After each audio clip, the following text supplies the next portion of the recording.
खबर वही जो सच दिखाए, आवाज वही जो जनता तक पहुंचे। आर्थिक टाइम्स, देश, राजनीति, रेलवे, कारोबार और आपके शहर की हर बड़ी खबर, सबसे तेज, सबसे सटीक। अब हर खबर पर होगी आपकी नजर। आप देख रहे हैं आर्थिक टाइम्स, सच्ची खबर, बेबाक आवाज। सच्ची खबर, बेबाक आवाज। अभी सब्सक्राइब करें आर्थिक टाइम्स यूट्यूब चैनल। हर खबर पर पैनी नजर। মূলত আপনারা কি জন্য এখানে বৈঠক আপনারা ডেকেছেন আজকে? আজকে আমাদের প্রদেশ এবং কেন্দ্রীয় নেতৃবৃন্দ যারা আছেন, আমি ইলেকশনের পর 294 বিধানসভায় এক সমীক্ষা মিটিং ডাকা হয়েছে।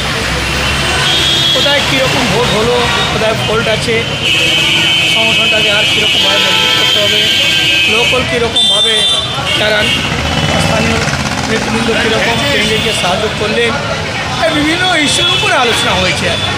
প্লাস আগামী দিন এই যে বর্তমান ফ্যাসিস্টবাদী সরকার পশ্চিমবঙ্গ যে তৈরি হলো, তার আস্তে আস্তে এরকমভাবে ডিস্ট্রাকটিভ কাজ শুরু করলেন, তার বিরুদ্ধে কীরকমভাবে আমরা জনমত সংগ্রহ করতে পারবো, পার্টির কী গাইডলাইন হবে, ভূমিকা হবে, তারই উপরে আজকে মূলত আলোচনা ছিল।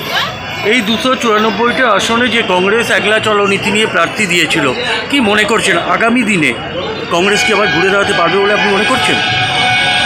এর মধ্যে কোনো সন্দেহ নেই।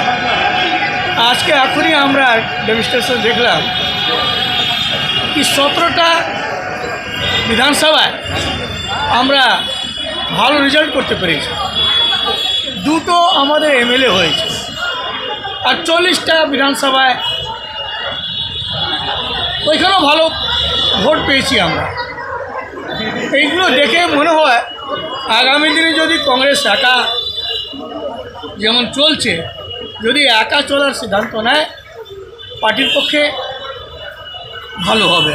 যেভাবে রাহুল গান্ধী বারবার একটা অভিযোগ করে আসে যে ভোট চুরি হয়েছে, হ্যাঁ, চুরি হচ্ছে, মনে করেন যে এবারে তো আমি দেখলাম চুরি করে ওরা জিতেছে। ভোটটা তো এসআইআরের মাধ্যমে কমে গেছে, কিন্তু অল ইন্ডিয়া বেসিকে দেখা যাচ্ছে পশ্চিমবাংলায় যে ভোট হয়েছে সেখানে পার্সেন্টেজ বেড়ে যাচ্ছে। তাহলে বাড়লো কী করে? ভোটার সংখ্যা কম কিন্তু মতদাতার সংখ্যা বেশি কী করে হবে? আচ্ছা, কে কে এসেছিলেন এইখানে আমাদের এআইসিসি অবজারভার মূল যিনি আছেন মীর সাহেব আছেন, গুলাম মোহাম্মদ মীর, যিনি পশ্চিমবাংলা ইনচার্জ, ভিকারি প্রসাদ, যিনি স্কুল কমিটির চেয়ারম্যান, প্রেসিডেন্ট ছিলেন, তারপর অধিপ দা আছেন, আর নেতৃবৃন্দরা আছেন, কেন্দ্রীয় নেতৃবৃন্দ কংগ্রেসের বিভিন্ন আছেন। 294 সিটে যারা প্রতিদ্বন্দ্বিতা করেছেন সমস্ত ক্যান্ডিডেটরা এসেছিলেন। আপনারা তো ধনিয়া শালি দিয়ে জারিয়েছিলেন, কেরকম মানুষ রেসপন্স পেয়েছে আপনারা? দেখুন, আমরা 6টা জেলায় আমাদের কংগ্রেস পার্টি লেভেলে আমি ফার্স্ট আছি, আমি ভালো ভোট পেয়েছি 6টা জেলার মধ্যে। ধনিয়াখালী 197 যেটা সিট, সেখানে আমরা কংগ্রেস পার্টি ক্যান্ডিডেটের মধ্যে 6টা জেলার মধ্যে সবথেকে হাইয়েস্ট ভোট, ভালো রেসপন্স। কিন্তু কিছুটা সাংগঠনিক আমাদের যারা নেতৃবৃন্দ আছেন তাদের পারফরমেন্সটা ঠিক না থাকার জন্য ভোটটা কমে গেছে।